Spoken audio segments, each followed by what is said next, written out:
never-ending AI Seinfeld. So you like Seinfeld. You love Seinfeld. I love Seinfeld. Someone created a Twitch stream. I think it's called Watch Me Forever. Watch This Forever or something. Yeah, something like that. And it's effectively entirely AI generated episodes of Seinfeld, like this never-ending sitcom. And it's 4 characters, kind of like Elaine, Kramer, Jerry, and George. And it's very like low fidelity graphics wise, but they're in Jerry's apartment. They're talking, telling jokes in kind of robotic but not totally voices, and the dialogue is obviously AI created, so some of it's gibberish and nonsense. Some of it's like kind of funny, and some of it's funny because of how gibberish. Like it's very interesting, and I love it. I've been linked to it several times, but I have not actually opened it yet. I've tried a couple times on my phone, and then Twitch is like, you got to log in, and I'm like, too much friction. Almost had me, but it's fun, and yeah, I'm definitely curious about it. It's also, I mean, we've talked about AI a good amount. We're going to keep talking about AI a good amount, but how quickly is something like that going to get better? And if it's already that, are we 18 months from it being like indistinguishably good, never-ending Seinfeld? Crazy. Imagine that. Like, we would just never get anything done. We'd just be watching Seinfeld. I know. I used to actually think of like a theoretical thing like that, where it was like that show Cheap Seats that I used to love that there was not a ton of. Like, I wish I could just have an endless supply more of this. Season 2 of Firefly. Like, that's AI is going to be able to potentially create infinity of anything, and it's exciting and terrifying at the same time, because how much do people love to like binge a season of Netflix and one more episode, and then it gets to the end and you're like, I wish there was another one. Two Bored Apes talking NFTs, DeFi, and some random stuff. Two Bored Apes talking NFTs, DeFi, and some random stuff. Welcome to episode 69 of Two Bored Apes. I'm your host, Jamie. I'm here with my friend and co-host, Roy. Roy's choking on some water. Roy, when you're done choking, let us know how you're doing. Oh my god, I was not choking. I was trying not to laugh. Trying not to choke. Yeah. So we hit the record button, and I was like, I shouldn't have done that, and went to drink a big sip of water, and then Jamie's like rushing, and he's drinking. I just couldn't. I was like, that's a great idea, but I had an even later start than you. You had this giant glass like up to your face, and oh boy, I'm sick. It's a rough start to an episode. It's been a couple of weeks. We took a bit of a break. I moved continents. We did. I was gone for one of them, and then I feel like something else happened that made it not happen. I moved to Dubai, I think. Right. Yeah. Was a big part of it. And we're back, though. We are back. Do you want to talk about Dubai? Should we start with that? You live somewhere else now. I live in a new country, a new continent. And it's hot all the time, hot and dry, kind of like Vegas was, or what? It's meant to be. When I landed, it was raining. And for the first few days of here, it was raining. And this city is not made for rain. There are no drains. So just walking down the street, it was like chaos in Vegas every time it would rain. It's so crazy. Like, there's an app here. It's called Kareem. It's kind of like Uber Eats, but for literally everything. Or like Uber for literally everything. You go in, you want to order food, and they're like, it's raining. It's like drizzling a little bit. It's unsafe. Our drivers are not, it's kind of crazy. And then, it cleared up and was just kind of very pleasant weather, like 20 Celsius. I don't know what that is, like 70 Fahrenheit or something like that. And nice. Met up with someone who's from here and lived his whole life. Is like, this is like the coldest it ever gets in Dubai. And it's, bracing ourselves for some heat coming up. But Dubai is awesome. Absolutely love it here. Cool. Yeah. Do we have some good news of the week we can jump into? We have a lot of good news of the week. All right, news of the week. News of the week. You have here Cool Cat's rebrand plus new profile picture. This is news to me. So tell me about this news of the week.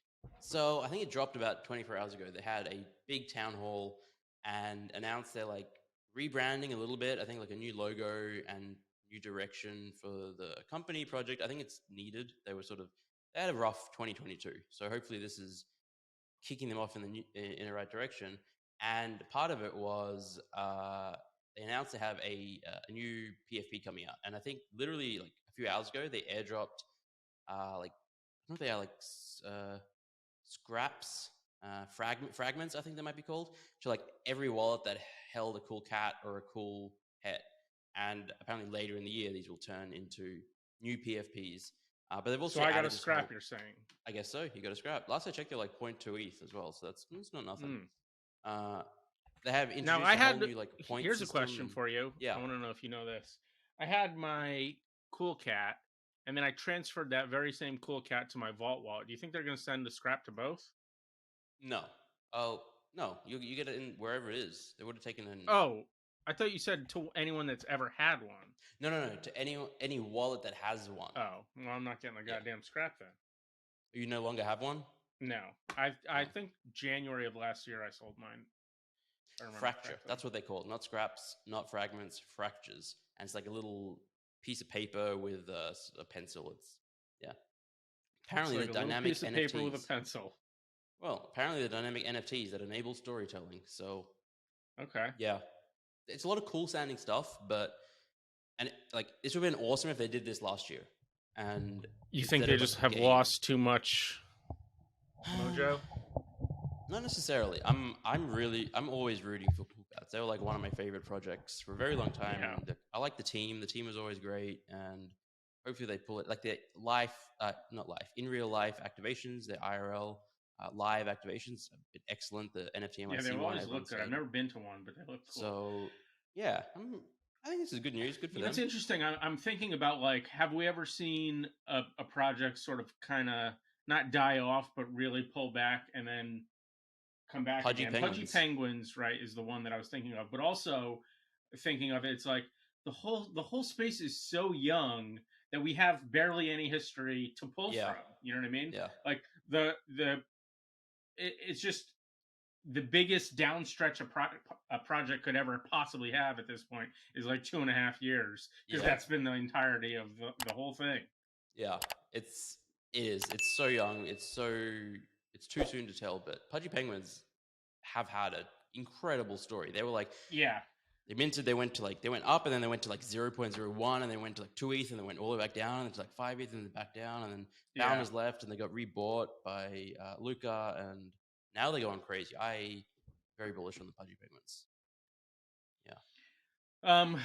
I did see the duplicator stuff. That was not news to me on the show notes here. Have you been tracking it much?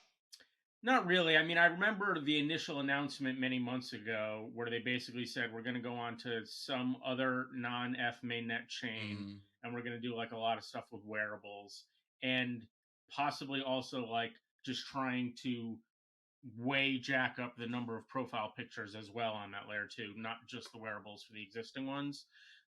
It seems like from what I've seen recently, the new thing is just like the wearables part of it. It's not actually the sort of lower end profile as far pictures. as I'm aware, that's all I've seen people tweet about, at least.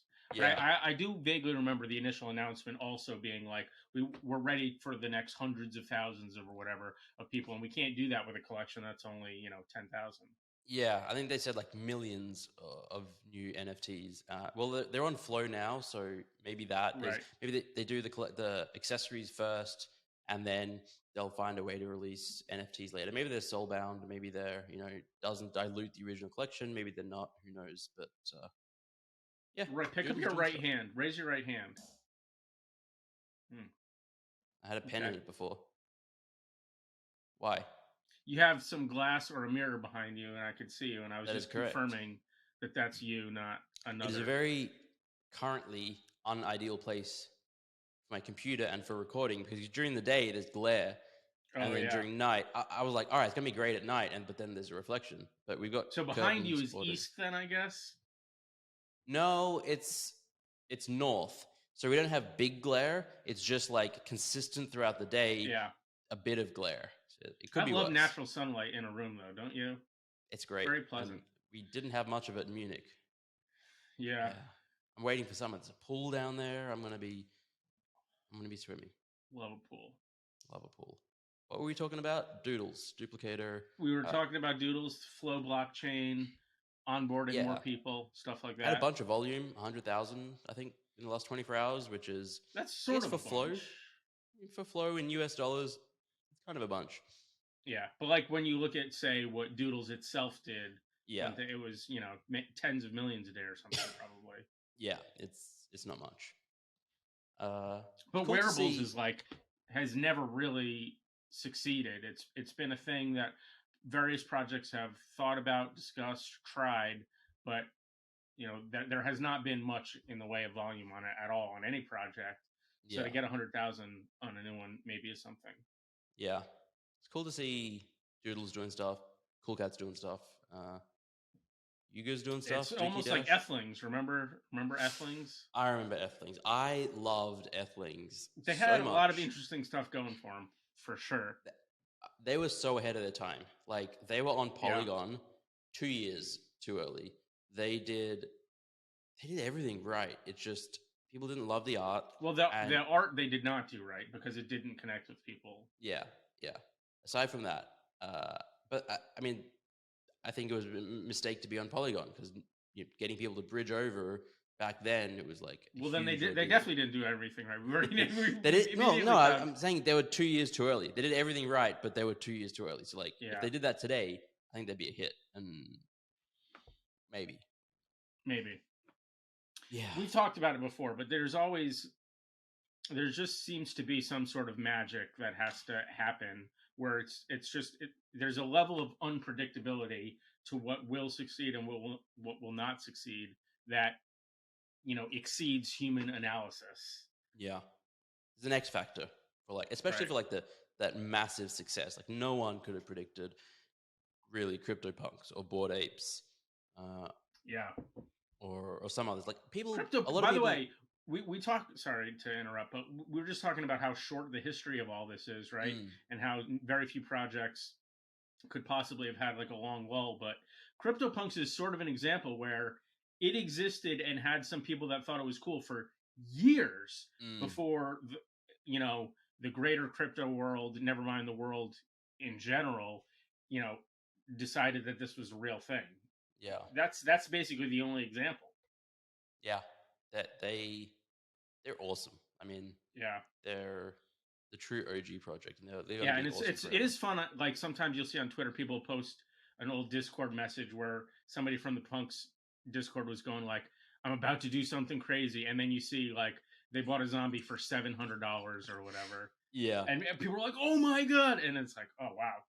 Yeah. You did very well on that purchase. That did seem crazy at the time. We agree, but it was a lot of people didn't even want to pay the gas to mint. It was a free claim, right? And it was like $5 in gas. Free claim, and you got to also pick. Like it wasn't random. It was not random. Crazy. I'll just claim the aliens, I guess. Right? Well, yeah. In retrospect, the famous story is Snowfro turned up, and all the aliens were gone, and so he started claiming the apes. He got a bunch of zombies, I think. Yeah, I think the aliens and the apes were gone, and he got zombies, or maybe he got an ape. But he was I mean, his profile picture now is certainly a zombie. Yeah, it's maybe, but the way I remember it definitely is that he got a bunch of zombies. I don't know if it was because he didn't care enough about rarity, and just liked them more than the apes. I think he went for the rarest. Okay, and then he was like, "Well, this is cool, but it should be random. It can be random." And that was like the spark that ignited art blocks, which, God, I love art blocks. I just did an episode of Zen Daily, and like the topic was generative art. How come I never get invited to participate in these other projects of yours, Roy? What is this? You're welcome. It's a daily Twitter space. It started this week. Everyone's welcome. We don't have guests per se, but you can come on up and speak. Oh, okay. Hang out. I just have to be a regular person like everybody else. Would love for you to be there, Jamie. We'll get you up. All right, maybe I'll do it. What else happened?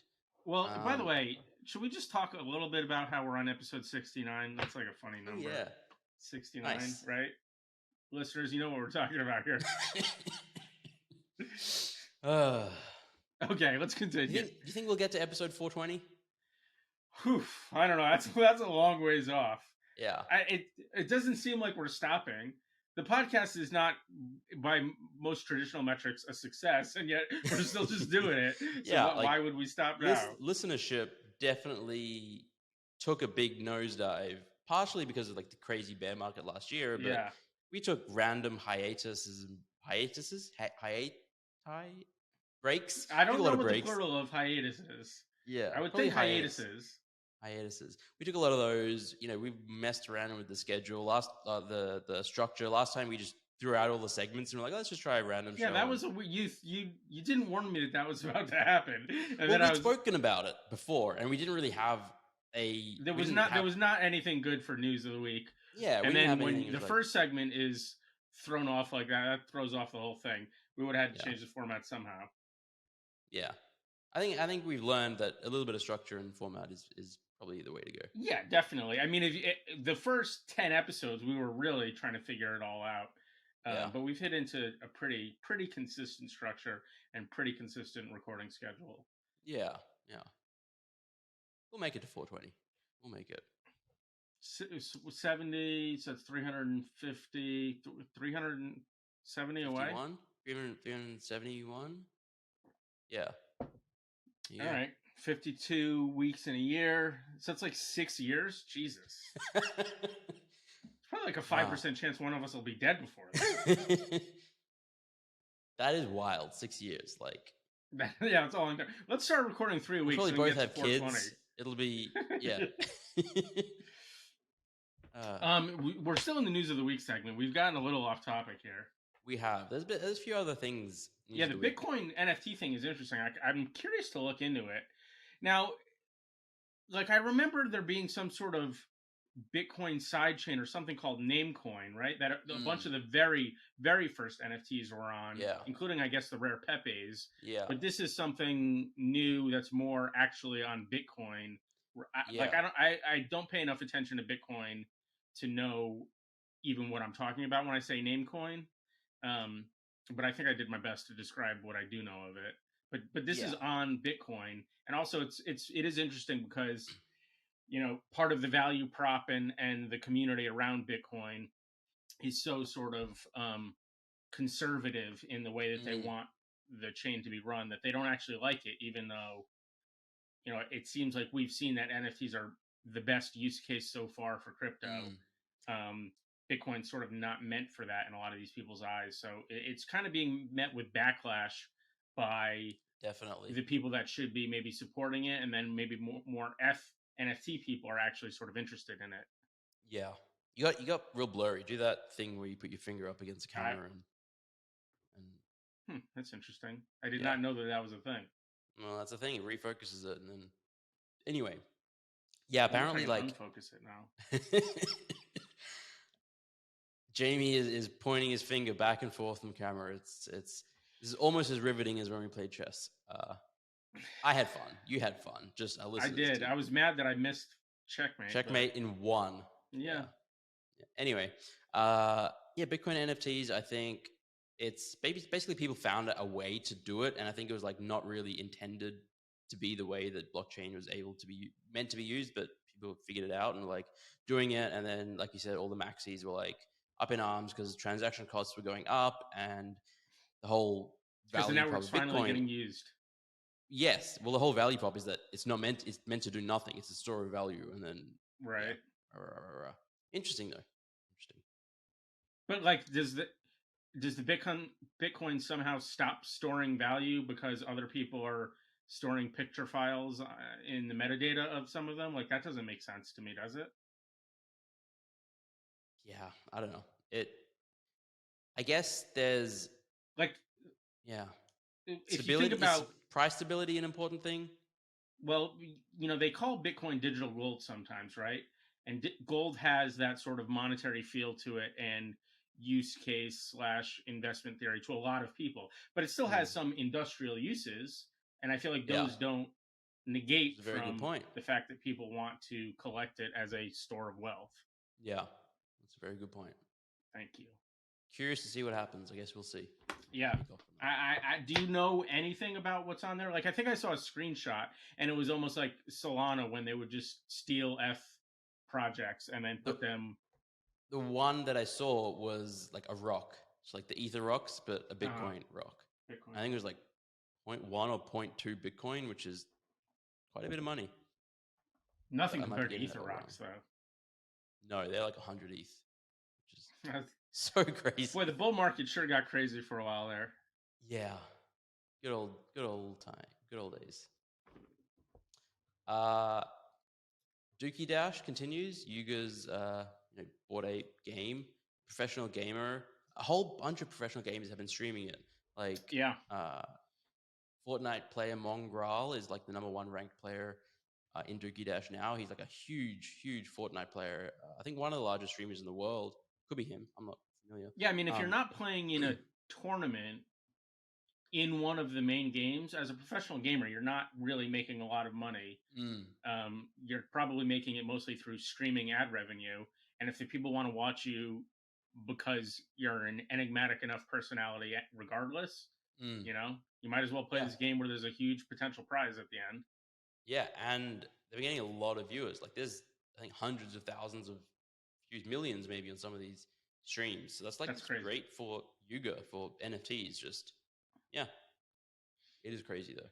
I watched a clip that somebody posted to Twitter. It was like the last minute and 50 seconds of the, at the time, record-breaking run, and it was like, I could not do that. I could not dodge all of those things that this person is dodging. It's so crazy. Yeah, it is. I haven't played it yet. Maybe I'll give it a go. I think it ends in like 5 days, 6 days. So, you think you'll get the top score? Imagine if I did. Just sure dodge some stuff. It's possible. It's possible. It's not possible. No, it is definitely possible. It's not possible. But it is. Just play a game and just dodge some stuff and get some boosts and. But then do it. I've played video games before. Right, you have a ring on your pointer finger here. It's an aura sleep ring thing. That's new. Well, it's been around for a couple months. Or maybe your hands just don't go in front of the camera enough for me to notice. Yeah, maybe not. I do have like a new setup here. Maybe it's... So it tracks your REM sleep and your deep sleep and stuff? Tracks that. Tracks like oxygen and heart rate and a bunch of stuff that... Apparently it's like more accurate than, say, a Fitbit for like sleep and certain things, but it doesn't track as much as a Fitbit. Yeah. I wonder why that is.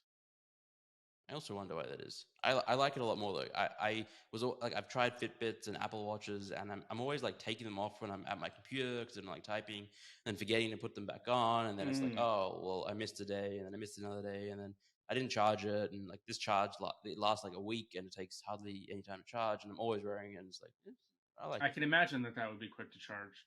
Very small. Yeah, this is the charger right here, teeny tiny. All right.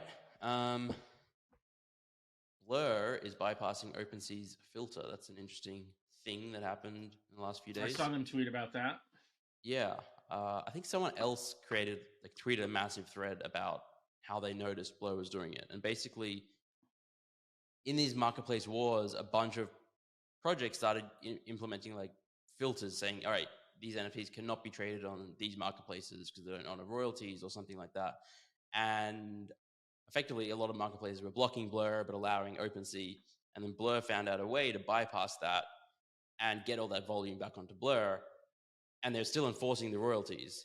It's just going through the Blur aggregator. So, and OpenSea is not getting their 2.5% cut on those sales. So it's interesting. Yeah.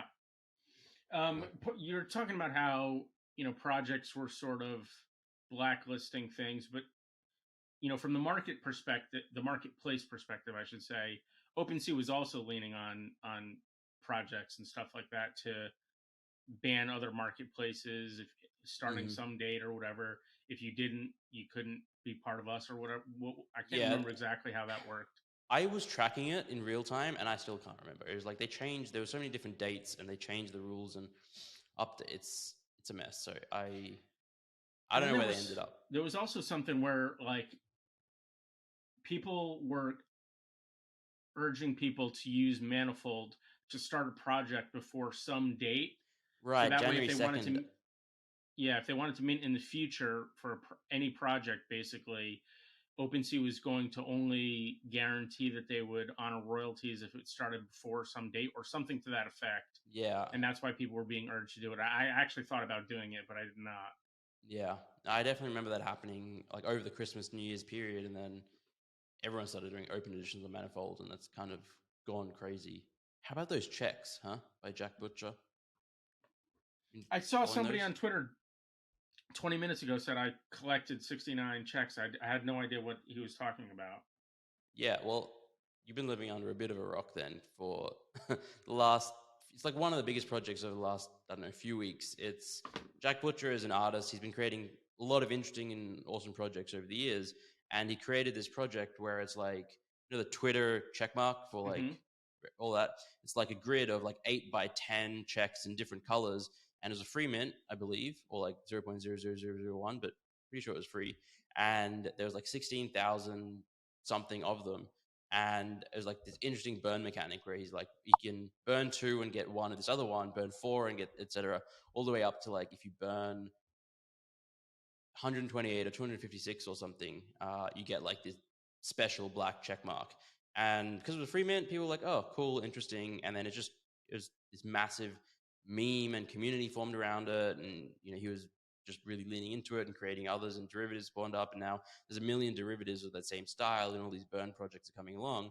And the floor is now 1 ETH on this 16,000 edition collection that was a free mint a few weeks ago. Yeah. And is there like a decent amount of the higher tier ones and some sort of liquidity and prices for them, or no?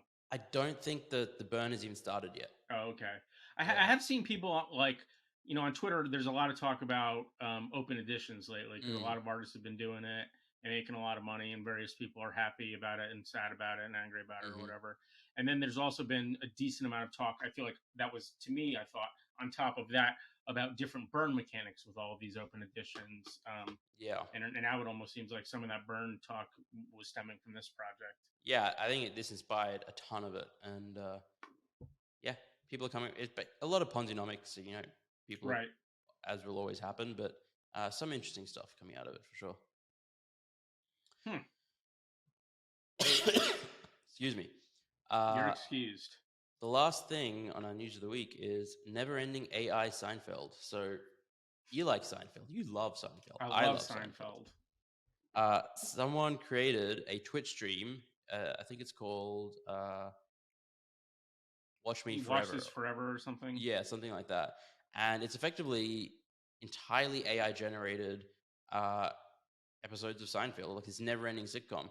And it's 4 characters, you know, kind of like Elaine, Kramer, Jerry, and George. And it's very like low fidelity graphics-wise, but they're in Jerry's apartment. They're talking, telling jokes in, you know, kind of robotic but not totally voices, and the dialogue is obviously AI created, so some of it's gibberish and nonsense. Some of it's like kind of funny, and some of it's funny because of how gibberish. Like it's very interesting, and I love it. I've been linked to it several times, but I have not actually opened it yet. I've tried a couple times on my phone, and then Twitch is like, you got to log in, and I'm like, too much friction. Almost had me, but it's fun, and yeah, I'm definitely curious about it. It's also, I mean, we've talked about AI a good amount. We're going to keep talking about AI a good amount, but how quickly is something like that going to get better? And if it's already that, are we 18 months from it being like indistinguishably good, never-ending Seinfeld? You know, crazy. Imagine that. Like we would just never get anything done. We'd just be watching Seinfeld. I know. I used to actually think of like a theoretical thing like that, where it was like that show Cheap Seats that I used to love that there was not a ton of. Like I wish I could just have an endless supply more of this. Season 2 of Firefly. Like that's AI is going to be able to potentially create infinity of anything, and it's exciting and terrifying at the same time, because you know, how much do people love to like binge a season of Netflix and one more episode, and then it gets to the end and you're like, I wish there was another one. If there was. By the way, this is another thing that we talked about AI. We talked maybe, I don't know, 3 episodes ago or whatever about how big it is, right? And I was saying that there's it can be scary, and you were coming at it from much more of an optimistic point of view. talking about how, you know, it was going to be able to free up people to blah blah blah blah blah blah blah. And I was having sort of a more cynical thought about that potentially, and about how, you know, it's going to be used to kind of just expand existing inefficiencies and inequalities and stuff. And now it seems like we've already kind of seen a version of that, where almost not long after that, I don't want to say exact days, but GPT-3 now is having a paid tier. So that's just an easy example to where, okay, this is supposed to be this great thing that's supposed to help lift people up, hopefully, but now the highest benefit of it is only afforded to this strata of society that's already has an advantage over this people down here. Yeah, it's unfortunate, but it's like, I guess, a reality of the world, because I think I heard it cost like $3 million a day to run or something like that. Sorry, Monopoly. Microsoft just bought a huge chunk of them with some weird terms or whatever. Yeah, so money issues or whatever. Yeah, no, I mean, certainly to run something like that continuously takes a lot of computing power, which takes a lot of computers and electricity. Maybe, like, I don't know, in the future, it will be cheap enough and accessible enough that anyone have access to it, but probably for a while. But the best one, why would the best one that takes the most resources? Because you can just make them more powerful and better by using more and more computing power and electricity. Of course, those are going to get gatekeeped, right? Yeah. We'd have to live in a society that was just, you know, run by not humans in order for that kind of thing, I think, to not happen. Probably will one day. We won't. In our lifetimes. Maybe in our lifetimes. Aren't we human though? Wouldn't de facto it's like impossible? Like, can you ever be in a room that has no people in it or whatever? No, because you're a person. Right, but you said have a society run by non-humans, right? Oh, okay. So this is okay. Yeah, we could I be guess humans in a society run by robots, and we could be 10 years away from. But I mean, why if the robots spawn from us, they're gonna have those same shitty tendencies as us. They're not going to be cooler. Greedy robots. Yeah. Yeah. They have even less feelings than us. This is true. God. The future is exciting and terrifying. Yeah. All at the same time. It's also like here, too, right? That's another thing. Yeah. At every time in all of human history, this that we're in is the future that, you know, like this is the future to everything except for what comes next. Yeah. The shit we have is magic. You know what I mean? It is. It really How is. am I looking at you right now and communicating with you in real time? You're so far away. It's crazy. It's that Arthur C. Clarke quote all over again. Yeah. Yeah. Have you read anything by him? Yes. I think was that Rendezvous with Rama by him? Oh yeah, now that you mention it, that might have been him. I think so. I read one other one by him. Yeah, I think I tried to read, or I read one other. This one was called like Midnight's Children or something. It was weird, but good. Sounds like a. Oh, that's the Salman Rushdie one, maybe. That's the one. Yeah. It had a name similar to that, though. Yeah. You know, I really like. He almost got assassinated again. Did you hear that? I did not hear that. Like late last year, he got stabbed on stage at some conference. Damn, that is unfortunate. I read one of his books a couple of years ago. I really liked it. I can't remember the name of it. I think something Satanic some sort of Verses. acrobat. No, it was an acrobat was involved. Oh, I only know the two most famous ones, and we already named the other one, and now I named Satanic Verses. So yeah. What were we talking about just before Salman Rushdie? AI. Oh, yeah, I really like The Last Question by Isaac Asimov, the short story. Oh, right. That's a short story. Yeah. I don't even remember, but I do remember liking it as well. Yeah, and one of my currencies by Damien Hirst is literally titled The Last Question, which I really enjoyed. Yeah. Nice. Last question or the final question? I think it's the last question. They both mean the same thing. Yeah.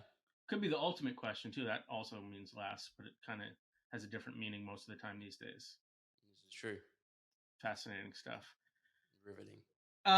This actually does conclude all of the stuff we have here on News of the Week. News of the Week. You know what I'm looking forward to? What? That trivia game at the end, if you still have that book. Because we played that round last time. It was fun. Yeah. Very well on one of them. I had different trivia picked out for you, but I guess we have at least 371 more episodes to record, so. This is true.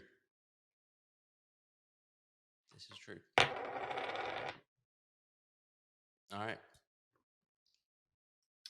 Art blocks and generative art in general. Jaime, there was a curated drop yesterday, I believe. Yesterday, called Wavyscape. Wavyscape, and the letters are fun and wavy because it goes capital, lowercase, capital, lowercase. By Holger Lippmann.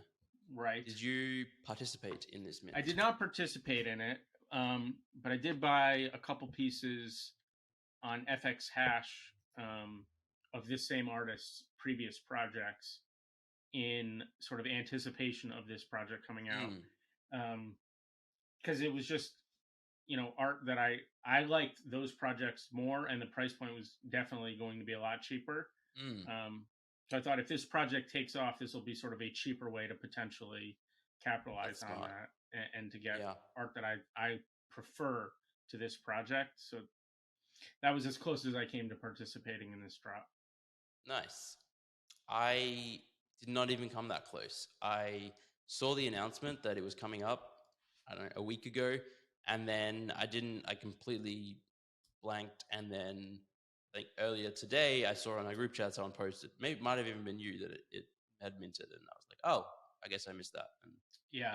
I've been very into FX Hash lately. You have been. Which is sort of why I did this, because this is not a thing that I've really done before with other curated projects, even though it's for sure been an option on many of them, because definitely a lot of the curated artists come from an FX Hash background, so to speak. But yeah, I think at this point, it was maybe 2 weeks ago or something. We had just recorded on I guess, what is our regular recording day? Thursday.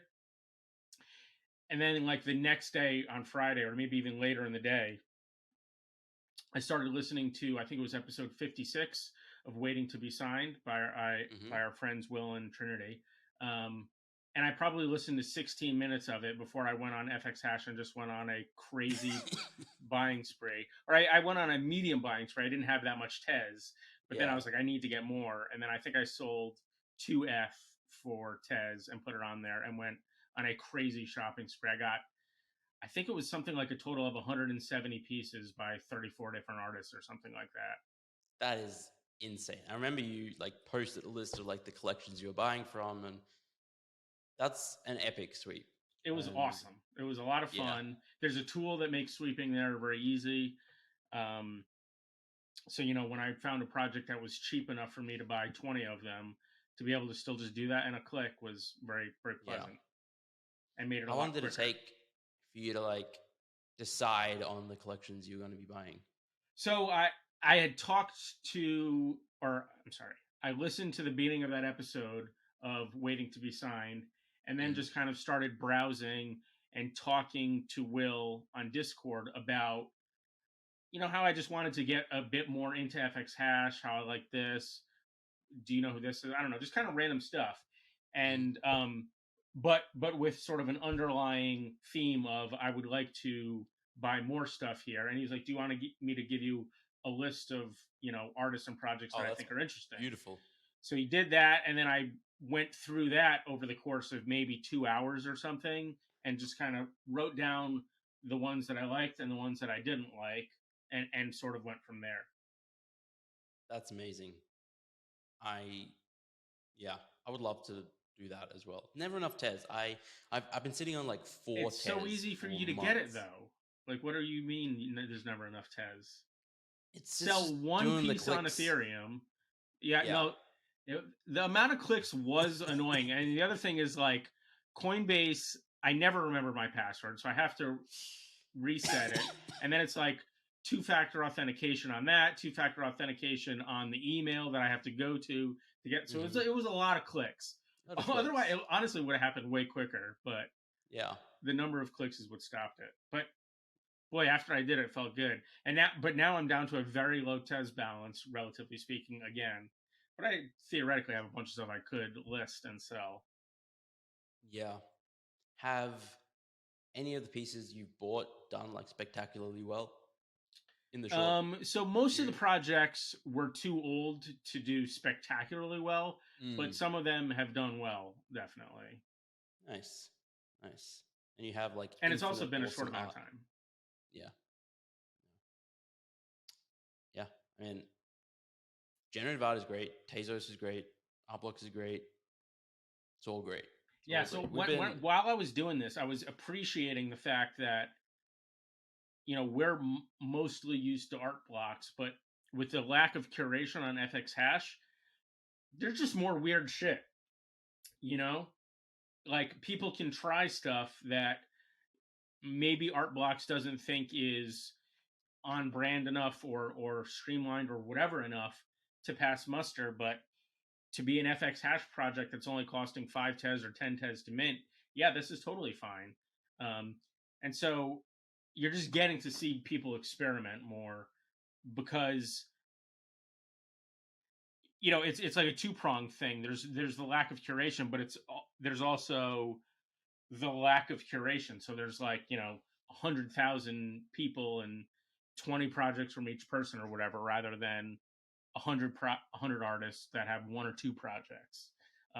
So there's a lot of really just weird, interesting stuff for all sorts of tiny amounts of money out there. And the like very low barrier to entry means so many more artists can just get out there and start putting stuff out. And like I know multiple artists who didn't coded 0 generative art and then a few months later had a project on FX Hash. I know one, Christine, she's I think she's one of the co-founders of Floor, or CEO, or I don't know exactly the title, but Floor, it's an app that tracks you get on your phone, floor prices. She had never coded generative art, started learning how to in December, and like 3 weeks, like a month later, she has 3 projects out. Now she has like a master's degree in computer science, and she's like obviously a very talented coder, but had never used P5.js, JavaScript. And it's just like the ability to be like, I'm going to tinker around, try something and put it out there. And then it's awesome. Yeah. It's very cool. And yeah, like I saw a lot of artists who have like 30 projects on there, and, in a lot of ways, like a lot of the stuff that maybe, let's say, an art blocks artist would just be kind of working their way towards a project and maybe what they would call sketches rather than actual pieces or whatever. When people are interested enough in the process and the ability to get it onto the marketplace and platform is that low, and the ability to price it that low, you can just keep putting stuff out that people can appreciate at whatever level it deserves appreciation. And it's such an excellent portfolio of your work. I think I remember hearing Snowfro on an interview a while back talking about like the curation process and how they like to go through and see like the progression of the artist's work and over time and their journey. And part of it is like proof that they're not like stealing work from someone else and all that. And it was like made a lot easier by the introduction of FX Hash, I believe he said, because now a lot of artists that apply for curation, they have, like you said, 30 projects in FX Hash. They're like, all right, we see elements of this project over there and bits here there, so we can see that they've done all this. And when I bought from those like 37 artists or whatever I was saying, one of them was by the artist who did Raster, the curated art box project Raster. It's a Gallo, or it's Gallo, yeah. So I got a ton of pieces of him from maybe his 3 of his favorite projects of mine. This sentence is harder than it should be. But of his projects, I found the ones I liked the most and bought a bunch of pieces from them. Nice. And I was So I made like a spreadsheet of the floor price and the size of the number of pieces in a collection as I was making this shopping list. And then I was also, for sort of funsies or whatever, right, multiplying the floor price times the number of pieces to get you that weird thing that's kind of like a market cap for a project, right? And then because this guy also had that curated project raster, I was able to compare it. So I converted raster into Tezos prices, and it was like his most successful FX hash project, each piece was valued at like 1/200th or whatever what his raster was. And it was like, it's very strange. And it got me curious and wondering, you know, when I was doing this, I was doing it because I was really into the art, right? But this pulled me out of the art brain for a little bit and into the market brain and going like, what is it that accounts for this difference? Like, you and I can both name a bunch of the things that ostensibly are accounting for it, but if you could somehow assign actual mathematical multipliers to explain it, it would be very interesting. And then also, potentially show you a bunch of projects that are in some way mispriced because, again, if we're saying that the F to Tez is worth X premium, the, art blocks to FX hash premium is worth whatever, the on-chain versus IPFS premium is worth whatever. If you go to all these different artists that have projects on both and compare them, the multiples are not going to be the same across the board. And so there's a lot of where is the difference accounted for in all of that? Just even taking FX hash and art blocks and generative art out of it, in the entire NFT and crypto, there's so many market inefficiencies. It's just absolutely insane. There's like a lot less now than there used to be, but like the arbitrage opportunities and just the crazy, the floor price goes up a lot, and then like the rares are like so much closer to floor than they used to be. It happens all the time. Yeah, I do enjoy, like, this is some discourse you'll see on Twitter sometimes when people are talking about why X project is like clearly undervalued, and their argument is by saying like, it's only one whatever the price of the project that everyone agrees is like the most overpriced, overhyped project possible. It's like, okay, you're right about that, but saying that it's sort of more undervalued than this thing that we kind of unanimously think is crazily overvalued, that's probably not the best argument or most convincing argument you can make. It's a wild space. It's a wild space. It is. Anything else on generative art? I could talk specifically about some of the projects that I thought were interesting or something if you felt so inclined. A couple. I've talked about this a bit in our group chat and a bit privately to you about some of the ones that I quite liked, but I don't know what, like, if you're talking about during that sweep, Across Paper Stones was one that I thought was really nice, and rather affordable too. That had a feel that was sort of similar to a lot of Kajetel Galad's work to me. So that was one that I quite liked. But I also had started nibbling a little bit before I did the big sweep, which is what made me think I need to get all this extra Tez, and then have done a little bit since. So it's all kind of merged to one. But For Algernon is a project that just came out recently. That I showed that to me. I really liked it. The idea of it was interesting, and the art of it was interesting. And I happened to have read in 4th grade the short story that it's based on, so I had like a little bit of that connection going on with it too. I read that like 5 years ago or something. My brother is often Kunal. You're talking about Kunal. Book recommendations, and I gave it to him. He was like in Australia, I don't know, a few years ago. He was there for like 6 weeks, and I recommended him. I gave him the copy, and after 6 weeks, he was like, "I've read 4 pages," and it's like the book is this thin. That's not a big one. That's funny. It's Always Sunny in Philadelphia also did a great episode based on it, where Charlie becomes very smart for a while and then regresses back into being a dumbass.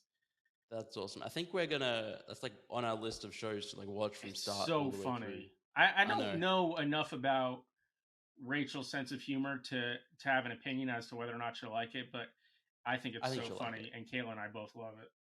Yeah, I think she's seen like random sporadic episodes here and there. I've seen like the first 6 seasons or something, but there's like 13 seasons now. I think it's 15 is the most recent one. Yeah, it's the longest running live action sitcom of all time at this point.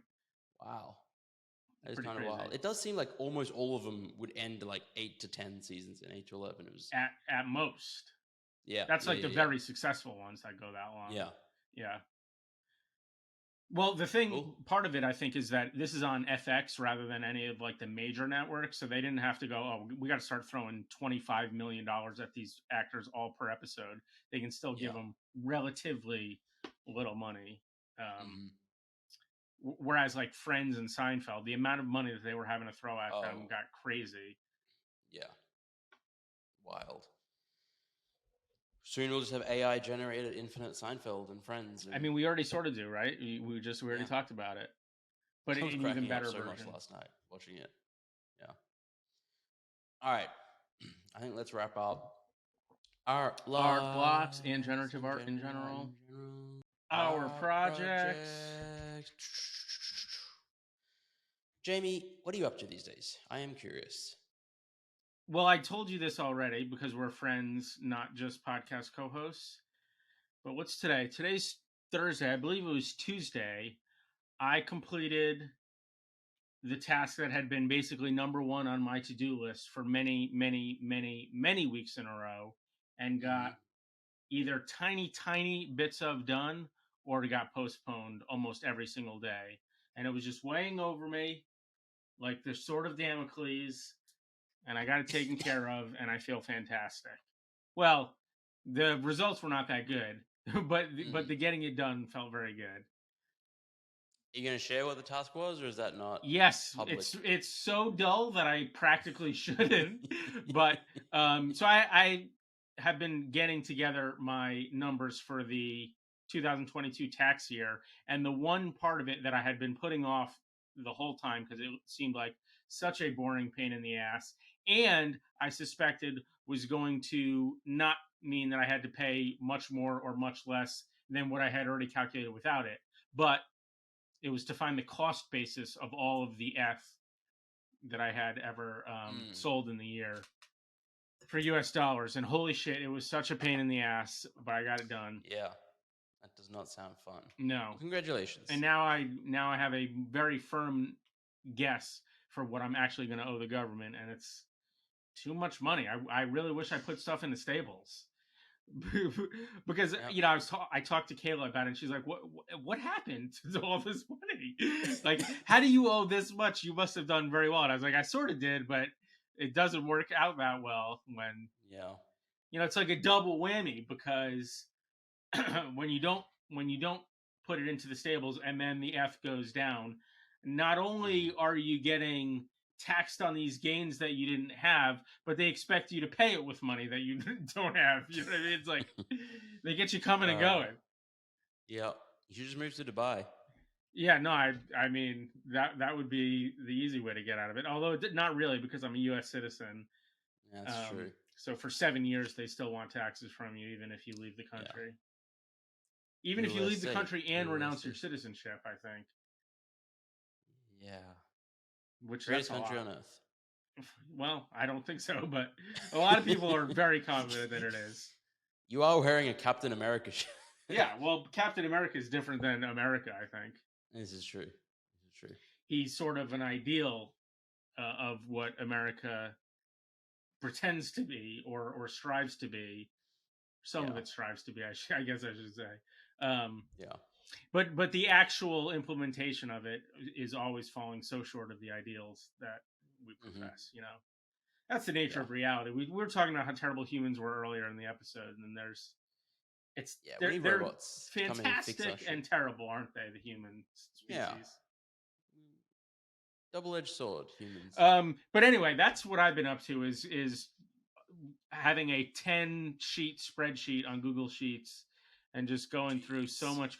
The other thing that made it hard was I've been using Coinbase Pro for a long time, and Coinbase Pro basically went like defunct in January or whatever. So now everything happens on Coinbase, but Coinbase does not have your trade history from Coinbase Pro, even though it's the same account. So it's like such a fucking pain in the ass.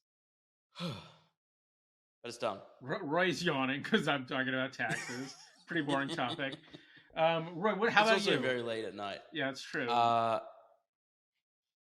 mean, a huge part of it has been moving to Dubai, but like on the work front, Zen Academy front, I'm excited about student IDs. I'm sorry. I'm going to pause you. They say that moving is one of the most stressful things a human can do. How was that for you? Because we kind of brushed past it. You did a big fucking life change, moved from one country to another. Well, talk about that for, I want 180 seconds, and then we'll talk about Zen Academy. It was relatively not that stressful, I think, in the grand scheme of things. I would say previous moves have been more stressful. Probably the move from Australia to Germany, definitely more. I think partially because had visited Dubai 3 times last year, kind of knew the place a little bit, had never been to Munich before, so that there was that level of stress.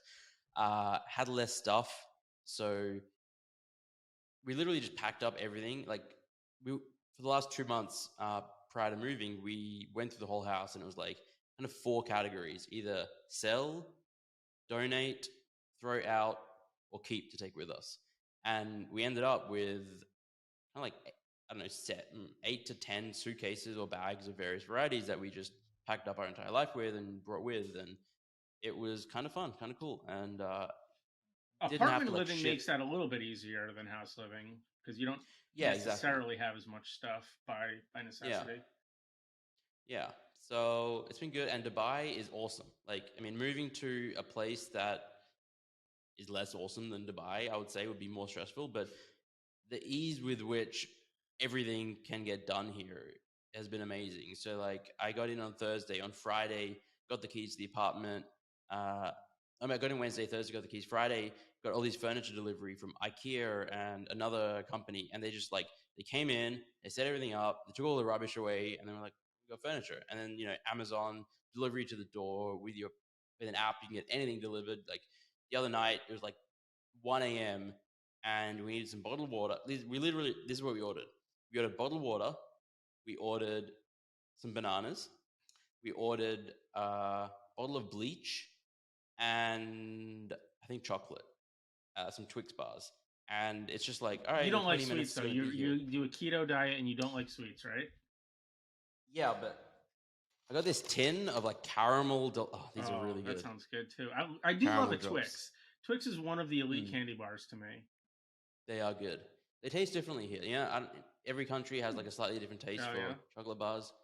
I like an Australian or a German Twix better than a Dubai Twix, or even an American. I'm going to Japan soon. You know about how they have all those Kit Kat flavors? I might have to. Oh yeah. I saw they have a chestnut flavor, and I love chestnuts, so I'm going to try to find that flavor. When are you going? I think I'm going to be there from like the 3rd to the 15th or something like that of March. March. That is very soon. It's getting soon. Yeah, it's a month away. And we don't even have accommodations yet. Damn. God, I'm jealous. Japan just is go. Awesome. It's pretty out of the question. I traveled so much last year. I want to just stay home for a bit. I need some structure. So you're not jealous? Next time. You're excited to stay home? No? Anyway, Zen Academy. I'm excited about student IDs. They've been in the works for a while. We're ready to release them, I think, within the next week, let's say. This is February 2nd that Roy's saying that for the listener. February 2nd, technically February 3rd for me. So like by Feb 10th, I would hope that they are out. I just dropped my pen. Give or take a couple days. Anyway, these are going to be free NFTs. Anyone can claim one. They're soul bound, so you can't sell. Literally anyone. You don't have to be part of Zen Academy. Anyone can go to the website. You'll be able to claim and get a really cool, unique, dynamic NFT. So everyone will have a student number, and it'll like first person mint will get number 1 and 2, etc. It'll go up sequentially. And when our PFPs come out, you'll be able to put your PFP in the ID. You're going to be able to get badges. If you unlock, if you take a course or do certain things, you get a special badge. Right. And be able to show that, and it's going to be fun. Soulbound NFTs, we've had very few of those. We're getting more and more are coming out and taking off, and I think we're going to see more and more. It's a really cool way to use the technology without dealing with like the speculation and right. All of that. So now, from a solidity perspective, what is it that prevents it from being sent to different wallets? I think there's just like no safe transfer from function or something like that. You can't transfer. Yeah. So I believe you can have them potentially where they can be listed, but then can't be transferred. Get some sort of error message or whatever. Yeah, potentially even people will waste gas. But I mean, the better way is to like code it so that people can't even list it on a marketplace, and then but because it's just some other type of token that isn't recognized by OpenSea. Beg your pardon? Well, because OpenSea is carrying ERC 721s and ERC 1155s, but you could just make some token that isn't one of those standards, and then so they wouldn't even pull it off of the blockchain as a thing to display. Yeah, but I think it's nice to be able to have it show up in people's wallets on OpenSea or whatever website. Yeah, that makes sense. Benefit to be a 721. All of the like apps and stuff that Yeah. I was not thinking that side of it. Excited about that coming out in the next week, and then PFPs in the next few months. It's been delayed, but we're going to share more art sneak peeks soon. We have an exciting. Well, so it also seems like because there's this sort of gradual self-building maybe of the student IDs, and the fact that there's no financial speculation to it because it's soulbound, you don't have to really make sure you're crossing all your T's and dotting your I's the way you're going to want to with the profile picture. Yes, and also because the NFTs are dynamic, so we can sort of change the metadata whenever we want. Like, these are very closely connected to Zen Academy, so they're a centralized thing. And people aren't buying it, but they're not even buying it. They're not claiming it, hoping to get some sovereign asset that they can hold forever and take off or do whatever they want. It's like, well, this is a student ID to Zen Academy, so because of that, we have the flexibility to, in the future, like do whatever we want with the metadata, which is very cool and exciting. And we could literally change the entire art if we wanted to. So like if the art isn't 100% perfect and like there's a slight, pixel is off here, or there's a whatever, smudge. Is that a word? That is a word. Smudge is a word. Whatever, we can go fix it. So yeah, the smart contract stuff we want to get right. I think that's mostly done, but we're basically just the last piece of the puzzle is making sure that the back end for the dynamic NFTs is like set up in such a way that it's future proof, so that we can do all that stuff in the future, and then we're good to go. Yeah, that's always such an important part in programming, but so much more so, I think, when something is sort of going live out of your control, like it is on a blockchain. Yeah, but the amount of stuff that I've programmed where it's like, I can make this work for me now in 20 minutes, or I can make it helpful in perpetuity if I just spend 70 minutes, and it's like, I'm doing the 20-minute version. Well, now you do the 20-minute version, feed it into ChatGPT, and say, make this more usable in the future. I don't know what the word I want to use is. Yeah. All right, that's my Zen Academy update. Are we going to play a fun quiz game again? Yes, I think we are. I like the one we played last time. Yeah. Unfortunately, I could not find where the hell the book went, but the internet has access to all of the quizzes anyway. So I have here, let's see, we did which historical figure was born first, and which country had more people. After that, there's basically two just sort of random trivia ones. One's kind of like the hard sciences, and then one sort of biology. Do you want to do both of these? Oh boy, I'm not good at either of those, I think, but sure. Well, they're not hard for the most part. You're just basically a scientist. You did physics at Well, for dropped out literally of 1 physics. year, and I stopped showing up to calculus class semester 2. Yeah, you're a nerd. You I read was like such a books bad about student. biology It's so and funny. microbes and. I all am that reading a kind of book about moss right now, which is. I'm not kidding.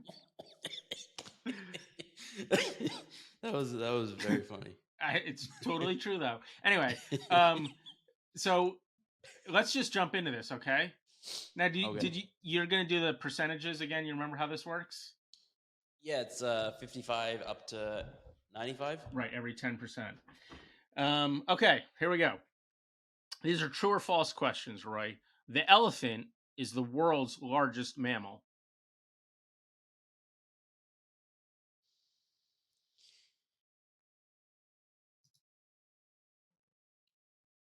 True, 65%. Sea otters sometimes hold hands while they sleep. I'm now rethinking the elephant thing.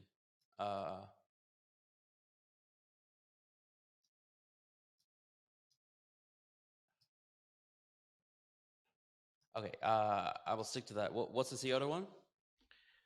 Sea otters sometimes hold hands while they sleep.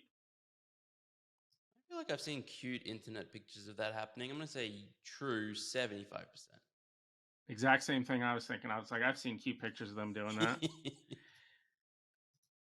Centipedes have more legs than any other animal.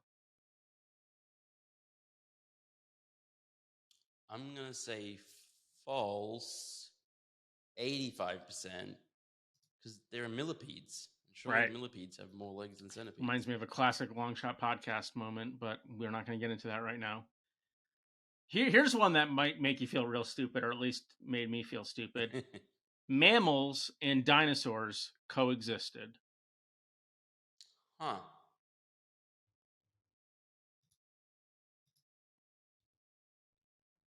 That is interesting. There were birds. There were fish. Were them? No, surely there weren't. Are dinosaurs mammals? I'll give you that piece of information. Dinosaurs are not mammals. I'm gonna say dinosaurs and mammals. So many millions of years ago. I'm gonna say false. 55%. Bears can't climb trees.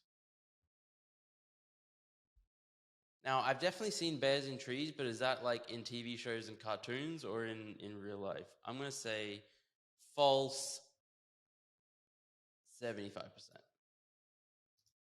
Camels store water in their humps. It seems like a trick question. I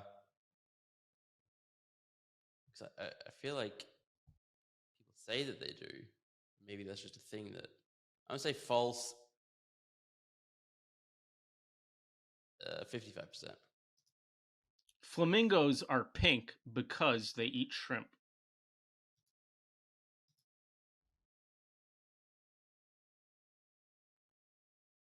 False, 85%. The giant panda eats mostly bamboo. I know certain types of pandas eat mostly bamboo. Is the giant panda one of those types? I'll say true, 75%. The platypus is the only mammal that lays eggs.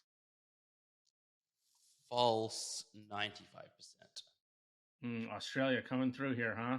You got the echidna. A mule is a cross between a male donkey and a female horse.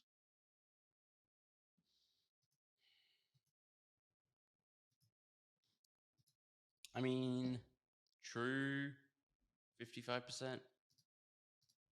All right, let's see how you did.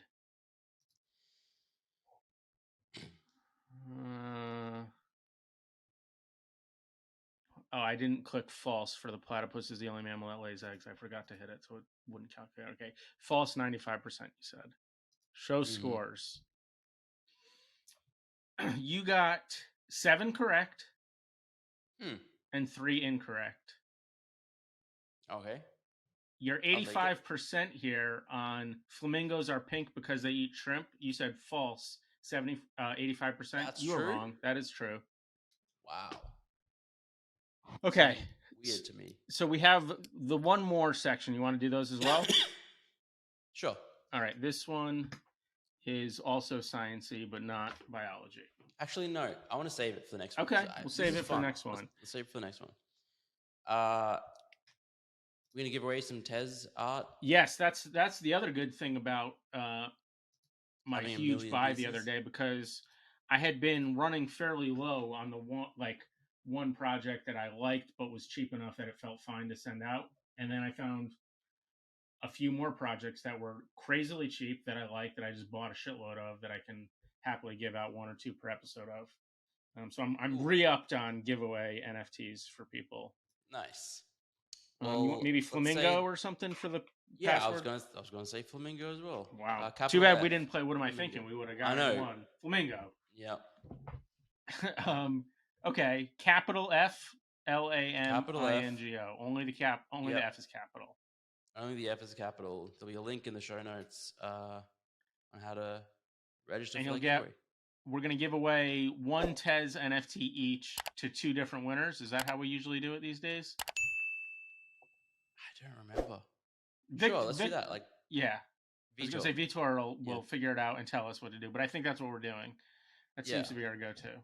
That seems fair. Yeah. All right. Thanks for listening, everyone. Episode 69, funniest episode number we'll ever do. Well, what if we do 420,000? 4,269? Yeah. All right. Thanks for listening, everybody. Bye, everyone.